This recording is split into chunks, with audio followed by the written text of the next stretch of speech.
Gold, trusted gold buyers. మీరు తాకట్టు పెట్టిన బంగారాన్ని విడిపించి ఈ రోజు ఉన్న మార్కెట్ ధరకు కొనబడను. నమస్తే, వెల్కమ్ టు ఐ డ్రీమ్. నేను వలి. సోషల్ మీడియాలో మరొక కొత్త రాజకీయ పార్టీ పుట్టుకొచ్చింది. ఆ పార్టీ పేరు దిమాగి నక్సల్ జనతా పార్టీ. ఈ పార్టీ అనౌన్స్ కావడంతో కేంద్రంలో ఉన్న భారతీయ జనతా పార్టీ ప్రభుత్వానికి ఒక టెన్షన్ మొదలైంది.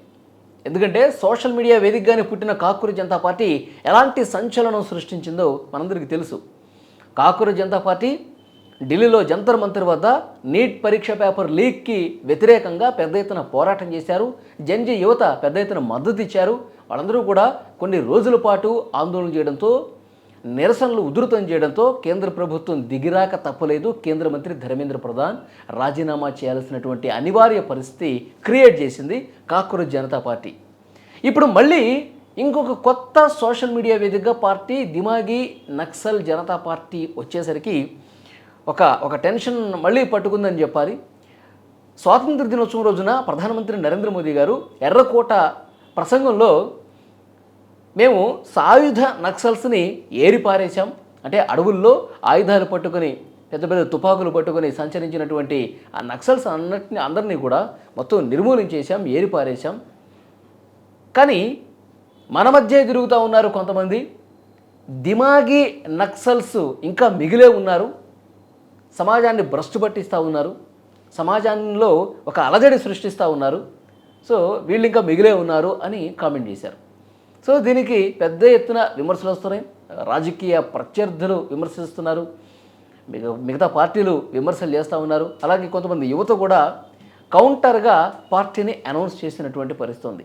దిమాగి నక్సల్ జనతా పార్టీ అంటే కేంద్ర ప్రభుత్వాన్ని ఏదన్నా విషయం గురించి ప్రశ్నిస్తే, కేంద్ర ప్రభుత్వం తప్పొప్పుల్ని ఎత్తి చూపితే, సో ప్రభుత్వం తాలూకు ఉన్నటువంటి ఆ లోటుపాట్లను సవరించుకోవాలని చెప్పి గళం విప్పితే ఈ విధంగా అణచివేస్తారా? ఈ విధంగా యువతను ఉద్దేశించి ప్రతిదాడికి దిగుతారా?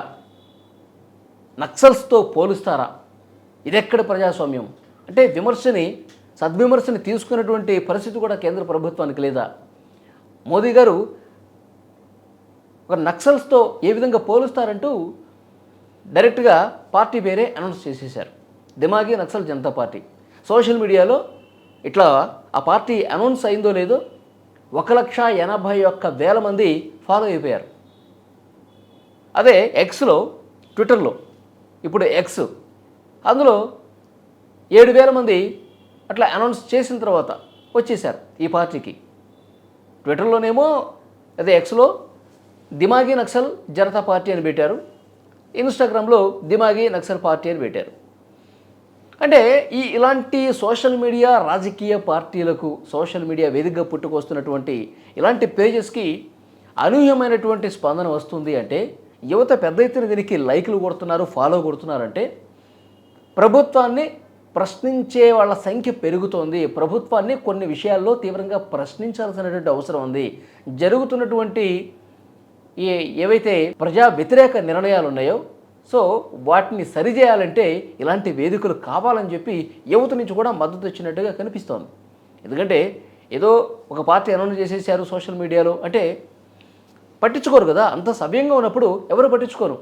కానీ ఇక్కడ ఇబ్బందులు ఉన్నాయి, ఈ విషయాలను ప్రశ్నించాల్సిందే, కేంద్ర ప్రభుత్వాన్ని ఈ విషయంలో ఎండగట్టాల్సిందే అనే ఒక భావన యూత్లో ఉంటే, ప్రజల్లో ఉంటే ఇలాంటి సోషల్ మీడియా పార్టీలకు ఆదరణ పెరుగుతుంది. కాకూరి జనతా పార్టీయే కదా best example. Kakori Janata party ఎలా పుట్టింది?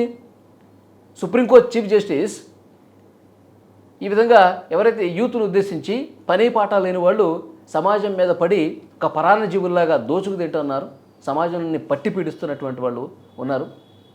మంచిగా చదువుకొని ఉద్యోగాలు చేసుకుని మంచిగా లైఫ్ లీడ్ చేయకుండా ఈ విధంగా సమాజాన్ని భ్రష్టు పట్టించే విధంగా పని పాటలు లేని వాళ్ళు అందరూ కొంతమంది యువత తయారవుతున్నారంటే దానికి కౌంటర్గా అభిజిత్ దీప్కే కాకూరి జనతా పార్టీ అని చెప్పి ఇన్స్టాగ్రామ్లో ఒక పేజ్ క్రియేట్ చేస్తే లక్షల మంది అంటే 24 గంటల్లోనే దాదాపు 20 లక్షల మందికి పైగా ఫాలోవర్స్ వచ్చేసారు.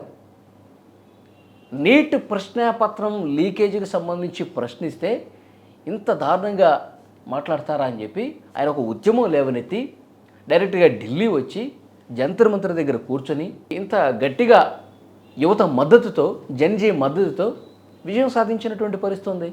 తమ డిమాండ్ని సక్సెస్ఫుల్గా సాధించుకోగలిగారు. That is youth power. ఇలాంటి సమయంలో ఇప్పుడు కేంద్ర ప్రభుత్వం నుంచి ఏం వచ్చినా సరే, కేంద్ర ప్రభుత్వం తప్పిదాలు ఏమి కనిపించినా సరే, ఇట్లా పార్టీల రూపంలోనే యువత మద్దతును తీసుకుని దాని మీద మేము పోరాటం చేస్తామని చెప్పి ఒక గట్టి సంకేతం అభిజిత్ దీప్కే ఇచ్చారు. సో అందుకే ఇప్పుడు ఈ కొత్త పార్టీలతో మళ్ళీ కేంద్ర ప్రభుత్వానికి, భారతీయ జనతా పార్టీ ప్రభుత్వానికి ఇంకో కొత్త టెన్షన్ మొదలైంది. మళ్ళీ ఇంకే ఉద్యమం చేస్తారు, మళ్ళీ ఏ ఇష్యూ పట్టుకుంటారు. ఇప్పుడు అభిజిత్ దీప్కే ఇంకోటి స్టార్ట్ చేశాడు, క్యా బోల్తీ పబ్లిక్. అంటే ప్రజల స్పందన ఏ విధంగా ఉంది మనం తెలుసుకుందాం. ప్రజల సమస్యలు ఏంటి, ప్రజల గోడేంటి, మనం రూట్ లెవెల్లోకి వెళ్ళి, క్షేత్రస్థాయిలోకి వెళ్ళి, గ్రామాల్లో, పట్టణాల్లో వాళ్ళ సమస్యలు మనం డైరెక్ట్గా విందామని చెప్పి ఒక కార్యక్రమం తీసుకున్నాడు.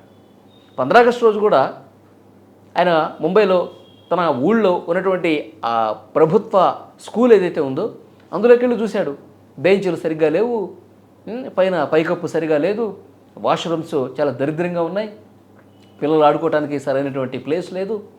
సో ప్రభుత్వ స్కూళ్ళు స్వతంత్రం వచ్చి 80 సంవత్సరాలైనా ఎందుకు సరిగా లేవు అని క్వశ్చన్ చేశాడు. కరెక్టేగా? ఇప్పుడు లక్షల కోట్ల బడ్జెట్ పెడుతున్నప్పుడు మొత్తం ఆ బడ్జెట్లన్నీ కూడా ప్రభుత్వ నిత్యావసరం కదండి. విద్యా వైద్యం అనేది నిత్యావసరం, అత్యవసరం, ప్రజలకి అందాల్సినటువంటివి కదా. 100కి 100 రూపాయలు దీని మీద కదా పెట్టాల్సిన బడ్జెట్. బాగు చేయాల్సింది ముందు ఇవి కదా, స్కూళ్ళు, ఆసుపత్రులు కదా. పేద పిల్లలు, పేద ప్రజలకు విద్యా వైద్యం 100కి 100% మంచిగా అందిస్తే ఎవరు పెద్దగా రోడ్ల మీదకి వచ్చి ఆందోళన చేయాల్సిన పరిస్థితి ఉండదు కదా. సో డెఫినెట్గా అభిజిత్ దీప్కే ఒక మంచి లైన్లోనే వెళ్తూ ఉన్నాడు. ఎక్కడ తప్పిదం కనిపిస్తే, ఎక్కడ పొరపాటు కనిపిస్తే, ఎక్కడ ప్రభుత్వ నిర్లక్ష్యం కనిపిస్తే అక్కడ క్వశ్చన్ చేస్తా అంటున్నాడు. అట్ ద సేమ్ టైం ఇప్పుడు మళ్ళీ ఇంకొక కొత్త పార్టీ వచ్చింది, దిమాగీ నక్సల్ పార్టీ. అంటే యువతను కించపరిస్తే, యువతను అవమానిస్తే దీన్ని మేము అవమానంగా తీసుకోం, పార్టీలు పెట్టి ప్రభుత్వాన్ని ఎండగడతామని చెప్పి ఒక మెసేజ్ వెళ్ళిస్తూ ఉన్నారు. సో చూద్దాం ఇంకా ఎలాంటి కొత్త పార్టీలు వస్తాయి, ప్రభుత్వం మీద ఎలాంటి నిరసన గళం విప్పుతాయి, భవిష్యత్ పరిణామాలన్నింటి మీద మళ్ళీ ఒకసారి మనం మాట్లాడదాం.